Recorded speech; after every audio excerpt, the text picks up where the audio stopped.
Bienvenue sur la chaîne Unam Sanctam. Je vous propose, à compter d'aujourd'hui, la lecture d'une série de 8 textes du Magistère condamnant solennellement et définitivement la franc-maçonnerie et les sociétés secrètes. La franc-maçonnerie a été fondée le 24 juin 1717 à Londres et a très rapidement été condamnée par l'Église catholique par la voix de Clément XII, dont la bulle In Eminenti Apostolatus marque la première contre-attaque officielle de l'Église contre la secte.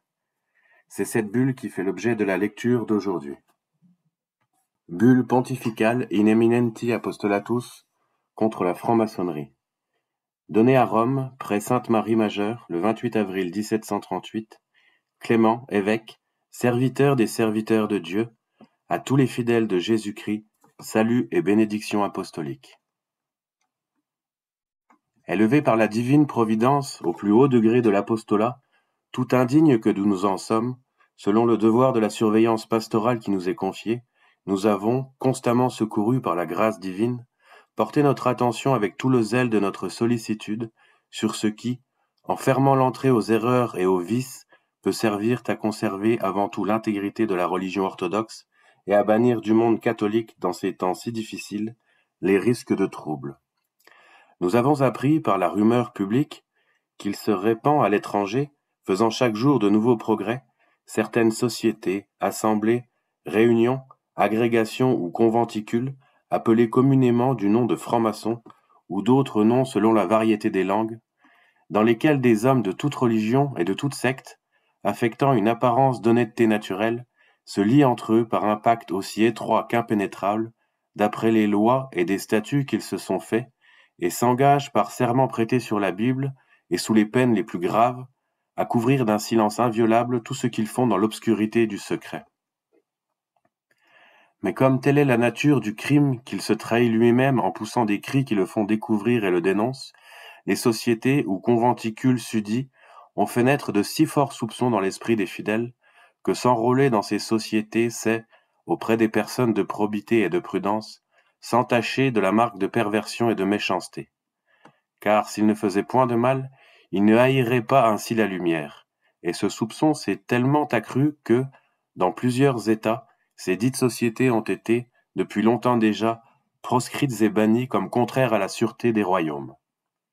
C'est pourquoi, nous, réfléchissant sur les grands maux qui résultent ordinairement de ces sortes de sociétés ou conventicules, non seulement pour la tranquillité des états temporels, mais encore pour le salut des âmes, et voyant que par là elles ne peuvent nullement s'accorder avec les lois civiles et canoniques, et comme les oracles divins nous font un devoir de veiller nuit et jour en fidèles et prudents serviteurs de la famille du Seigneur,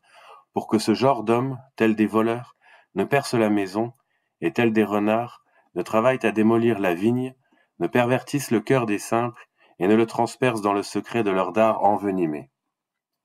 Pour fermer la voie très large qui de là pourrait s'ouvrir aux iniquités qui se commettraient impunément, et pour d'autres causes justes et raisonnables que nous connûmes,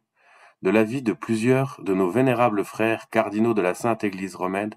et de notre propre mouvement, de science certaine, après mûre délibération et de notre plein pouvoir apostolique, nous avons conclu et décrété de condamner et d'interdire ces dites sociétés, assemblées, réunions, agrégations ou conventicules appelées du nom de francs-maçons, ou connues sous toute autre dénomination, comme nous les condamnons et les défendons par notre présente Constitution, valable à perpétuité. C'est pourquoi nous défendons sévèrement, et en vertu de la sainte obéissance,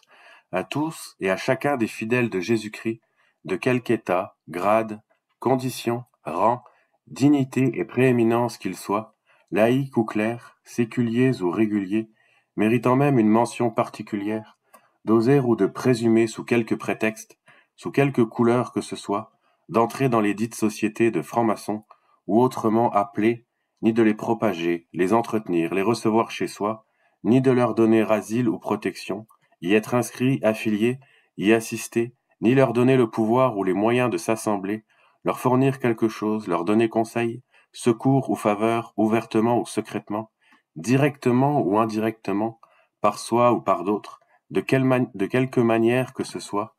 comme aussi d'exhorter les autres, les provoquer, les engager à se faire inscrire à ces sortes de sociétés, à s'en faire membres, à y assister, à les aider et entretenir de quelque manière que ce soit, ou les conseiller. Et nous leur ordonnons absolument de se tenir strictement à l'écart de ces sociétés, assemblées, réunions, agrégations ou conventicules, et cela sous peine d'excommunication à encourir par tous les contrevenants désignés ci-dessus, ipso facto, et sans autre déclaration, excommunication de laquelle nul ne peut recevoir le bienfait de l'absolution, par nul autre que nous, ou le pontife romain qui nous succédera, si ce n'est à l'article de la mort. Nous voulons de plus, et mandons que les évêques comme les prélats supérieurs et autres ordinaires des lieux,